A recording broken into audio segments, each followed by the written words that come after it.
Já vou começar. Oi, gente, aí do podcast. Oi, meu nome é Cecília, o nome do meu grupo é eu, Ana Alicia e Maria Luísa, e a gente está aqui com a Thaís para falar sobre a inclusão do TDAH, das pessoas com TDAH, e a gente queria fazer com ela algumas perguntas, primeiramente, o que seria o TDAH? O que seria o TDAH para as pessoas? Tá. O TDAH, tá, é o transtorno do déficit de atenção com hiperatividade. Ele é um transtorno neurobiológico de causas genéticas que podem aparecer na infância e que frequentemente acompanha o adulto por toda a sua vida. Ele se caracteriza por sintomas de desatenção, inquietude, impulsividade. Tá? Na literatura inglesa, vocês podem achar DDA, tá? Que é distúrbio do déficit de atenção. Ok? Mas qual seria a diferença de TDA e do TDAH? Só a hiperatividade mesmo? Sim. O TDA e o TDAH, né? A gente vai falar que o TDAH é o tipo misto, onde você tem sintomas de desatenção e hiperatividade. No caso do TDA, você vai ter uma alteração maior só da questão da atenção. Às vezes você não vai ver uma agitação psicomotora, enfim, coisas dessa ordem. Então, a gente também queria retratar sobre o TDAH nas escolas. Como o TDAH afeta muito a área acadêmica, social, as pessoas e a própria família mesmo, a gente queria aprofundar deste assunto. Em relação com as escolas, cerca de 1 milhão de crianças não têm TDAH e ele é muito difícil de ser encontrado, né, nas crianças. E ao longo disso, muitas crianças sofrem bullying, muito bullying. A gente queria saber o que você acha que deveria ser feito para que não ocorresse mais bullying nas escolas, porque ocorre bullying em diversas áreas, né? Não só com as pessoas com TDAH, que é o transtorno, mas, de modo geral, o que você acha que deveria ser feito para ter, se você já recebeu alguém se já sofreu bullying devido ao seu transtorno, e o que você acha que deveria ser feito nas escolas? Cecília, vem uma questão que é muito complicada, porque o bullying, ele fala muito da questão da falta de respeito com o ser humano, sabe? Acredito que se a gente respeitasse mais o ser humano, ok? A gente não teria bullying por outros motivos. Porque você não precisa de respeitar branco, preto, uma criança autista. Hoje em dia eu trabalho com várias crianças autistas, entendeu? Não precisava disso. É um ser humano. Antes de ter um rótulo, antes de ter um diagnóstico, é uma pessoa. E todo mundo é diferente. Eu tenho as minhas características, você tem as suas, mas ninguém é melhor ou pior do que ninguém. São formas diferentes de atuação. Acredito que a questão do respeito pelo ser humano faria a maior diferença aí, sabe? É respeito mesmo, e aí não passa por uma questão da patologia, sabe? Às vezes, a questão da desatenção ou da dificuldade, né? O Daniel Goleman já vai falar das inteligências múltiplas em 1998, porque atualmente a gente não fala mais de um coeficiente de inteligência único apenas. O campo das inteligências múltiplas abre muito para essa questão da inclusão, das formas diferentes de trabalho. Tem um sociólogo, o Boaventura, ele diz uma coisa que eu acho fantástica, que é o seguinte, ele fala, olha, temos direito às igualdades quando as diferenças nos segregam, mas temos direito às diferenças quando as igualdades calam a nossa singularidade. Sabe? E isso, se a gente vai na Constituição brasileira, isso é um direito, é a questão da equidade. É um direito de equidade. Entendi sobre isso. Também queria focar num ponto sobre as leis, que muitas crianças, que está formando agora que muitas crianças têm um acompanhamento escolar fora das escolas, só que esse acompanhamento é pelos pais. É pelos os pais que pagam por isso. Só que está fazendo com esse projeto de ter a inclusão dessas pessoas em relação à área acadêmica, em relação a formar uma lei que fosse permanente. O que você acha sobre isso? Você concorda? Bom, eu acho isso fantástico. A gente já tem algumas coisas funcionando, ok? Por exemplo, eu tenho alguns pacientes que prestam Enem e eles têm o TDAH. A partir do relatório médico, do relatório da psicóloga, eles têm 1 hora a mais para poder fazer a questão da atividade, da prova. porque eles demoram um pouco mais de tempo para poder resolver as tarefas. Mas lembre-se que o TDAH, ele não cursa com necessariamente um déficit cognitivo, ok? Então, quando a gente fala, às vezes, né, igual eu estou contando para vocês, eu tenho vários pacientes com TDAH, alguns médicos, alguns engenheiros, gente que trabalha em várias áreas, área das artes, enfim, neurologistas. Então, o que acontece? Muitas vezes, quando eu vejo que o meu paciente está passando por alguma situação um pouco mais complicada no ambiente escolar, o que é feito? Pelo menos, né, eu e as pessoas que trabalham comigo. A gente vai à escola e orienta. A gente passa instruções. Porque não necessariamente o meu paciente que tem TDAH, tá, ele necessita de um professor de apoio. Tá? Porque atualmente já existem algumas leis que garantem o professor de apoio, pelo menos na rede pública de ensino, para essas crianças. Ok? Então, mas não é para todo. A questão da inclusão, ela é, inclusive, colocar essa pessoa com uma questão de equidade. Né? Lembra que a gente começou conversando um pouco disso? A questão de equidade é adaptar os recursos para que aquela pessoa possa ter autonomia, para que aquela pessoa possa se desenvolver ao máximo. Entende? Então, a gente precisa tomar muito cuidado, porque a partir do momento que se tem um diagnóstico, a questão, o medo do que aquele diagnóstico pode trazer, ou até mesmo justificar. E, atualmente, a gente já tem recursos, ok, para ajudar e muito as pessoas que tenham formas diferentes de aprendizado a se desenvolver. Verdade. Tem falando sobre isso. Então, tem isso também, sabe? Aquela questão do olhar que você me falou lá do bullying. Poxa, mas a Thaís, ela é diferente. Então, ela precisa de um professor de apoio. Não sei. A Thaís, às vezes, pode ser diferente, mas se ela for orientada para poder fazer de determinado... Por exemplo, eu uso alguns apoios, algumas réguas para poder ajudar na questão de leitura, na questão de interpretação, estratégia para leitura, entendeu? Então, eu não precisaria de um professor de apoio. Eu tenho essa autonomia. Entendi. Mas agora voltando mais para a área adulta, porque muitas crianças, né, que crescem com o TDAH porque não descobrem o TDAH na área da infância, descobrem depois de décadas que tem o TDAH, no mercado de trabalho é muito afetado. Muitas pessoas que têm o TDAH é afetada na área do mercado de trabalho, devido a algumas características que o TDAH, que o transtorno causa. Aí, na minha opinião, eu acho que deveria ser criada uma lei sobre isso, mas e na sua? O que você acha que deveria fazer para que ocorresse uma integração, uma inclusão de forma justa para todo mundo?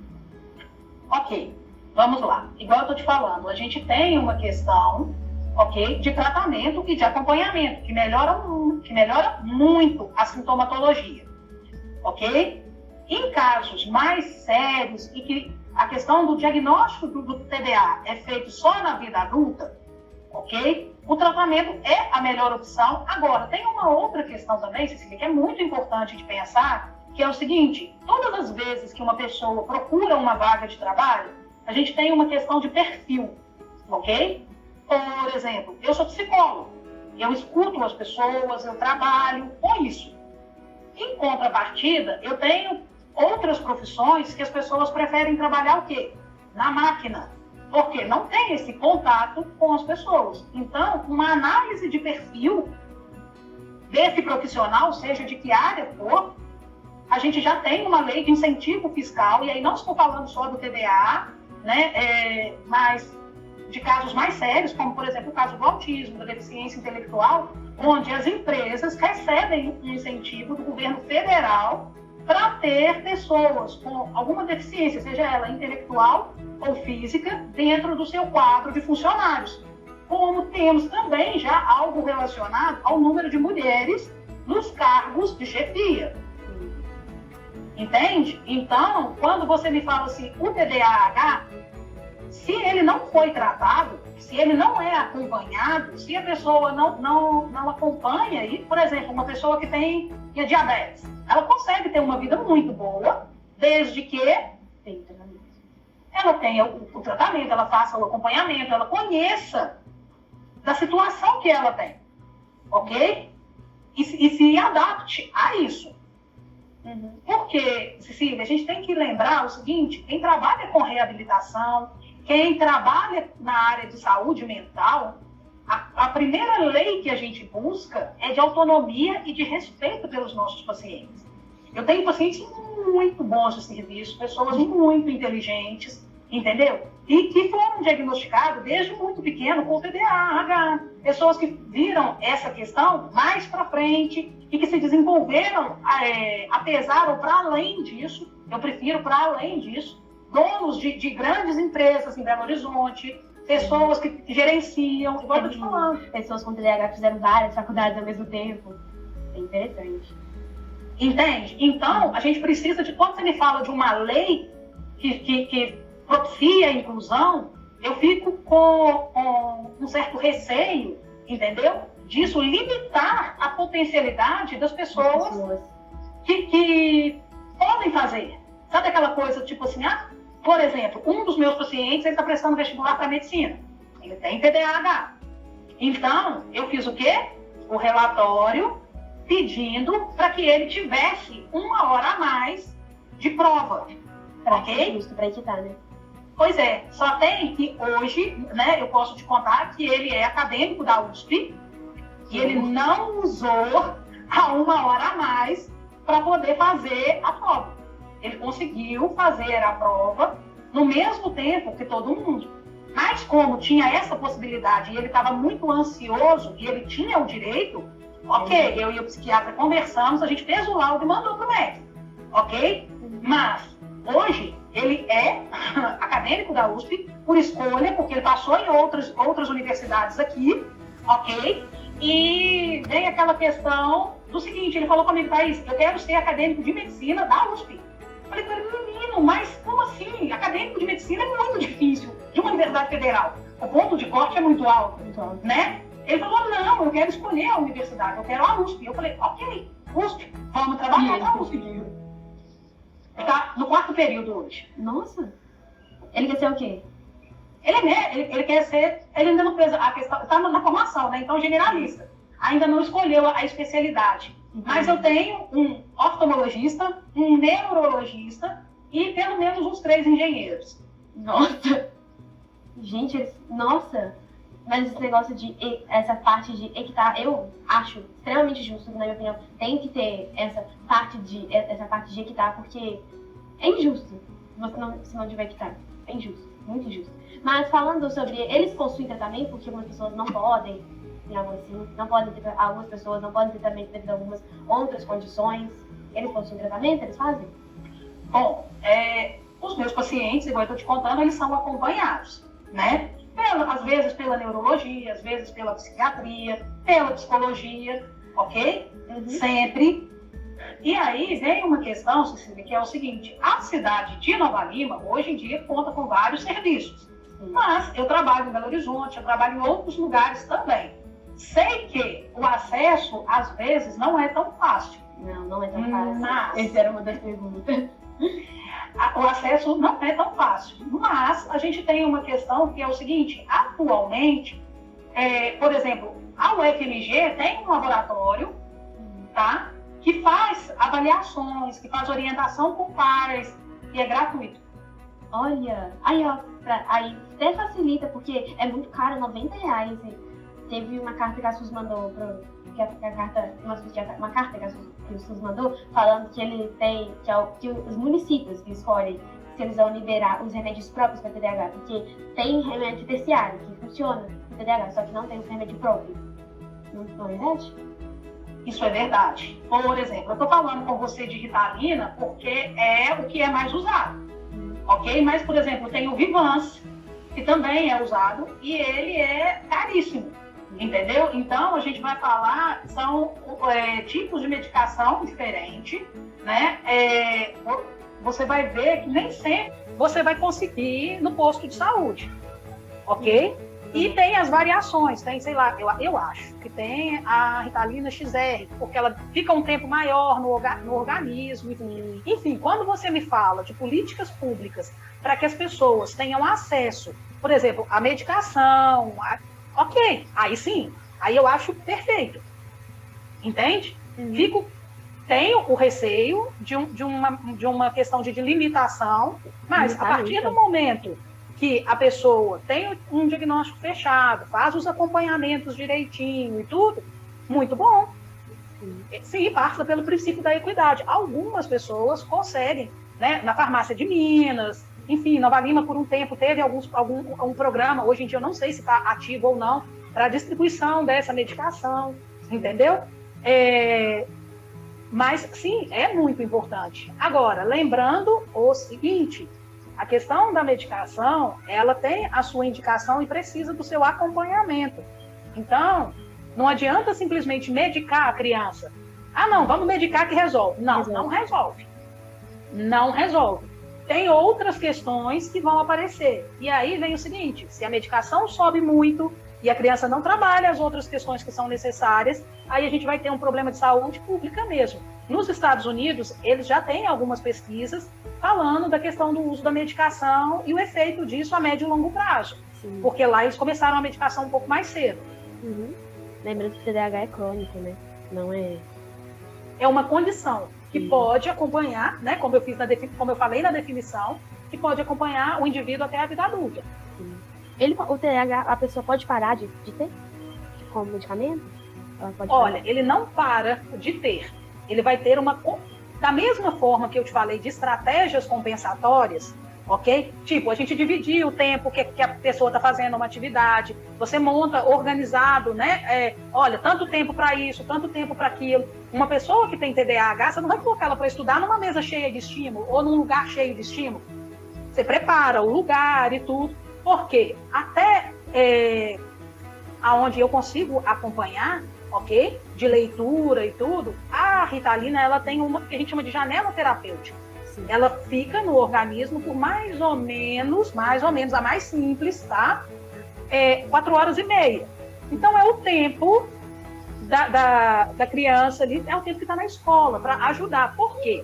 As pessoas acreditam que a medicação é para acalmar, e não é. A medicação é um estimulante, ajuda nas conexões sinápticas para que a pessoa tenha foco, concentre, entendeu? Em alguns casos, a gente tem, inclusive, a retirada da medicação no período de férias. Não toma sábado e domingo, entendeu? Só porque naquele momento ali, né, da aula e tudo, há um sofrimento, tanto para o indivíduo quanto no ambiente. Lembra que a gente falou da questão da perda? Né? Ok, então funciona mais ou menos assim. Entendi. A gente queria te agradecer por participar do nosso podcast. Muito obrigada. Foi um prazer. Olha, tenho muito prazer sempre em participar. Qualquer dúvida, vocês podem me encaminhar, porque, né, às vezes vai surgir perguntas e tudo.